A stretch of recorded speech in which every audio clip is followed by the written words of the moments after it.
Magandang umaga po sa mga kamangga. Narito po ako sa aking puno ng Calabas fruit, miracle fruit. Ayan, miracle tree. Ito po ay may seedlings ngayon. Pwede ko pakita sa inyo mamaya. Ayan, na isang taon lamang po yun, pwede nang mamunga.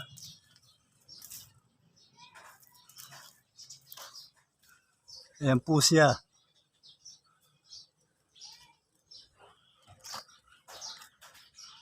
Apat na puno po ito. Ayan po, may bunga sa baba. Baba ng kanyang puno. Ayan po. Ayan naman po yung seedlings ng aking Calabas, miracle tree. Ayan po. Isang taon lang po yan. Mamumunga na. Kung gusto po nyo magkaroon yan, kontakin lamang po nyo ako. At mabibili nyo po sa akin sa halagang hindi po mataas. Ito naman po yung aking mango. Ito po yung top working. Ayan po. Top working po yan. Meron po ako tinap na ibang variety. Ayan po. Ayan. Ayan po siya. Sa mga susunod na araw po, ito naman po yung grafting. Ayan. Ayan, may tumubo na pong isa. Ayan. Mga ilang araw na lamang po yan at lalabas na lahat ang kanyang magsisibol na po yan. Lalabas na yung sprout niya mga kamangga. Ayan po siya. Mayroon din po tayo ditong 2-in-1 na malapit na rin po siyang, yan po,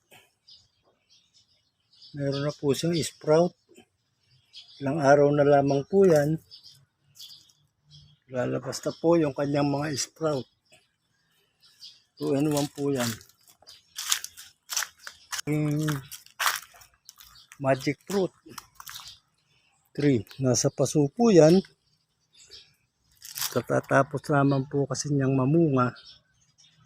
Ayan, pag kumain po kayo ng bunga niyan, lahat po ng susunod yung kanin, lahat ng maasim, mapait. Ito ay tatamis po pagka kumain po kayo ng bunga niyang magic fruit. Ayan. Muli po, magandang araw po sa inyo. At sa susunod na araw, papakita ko po sa inyo yung mga tinanim ko na pong mga apple guava,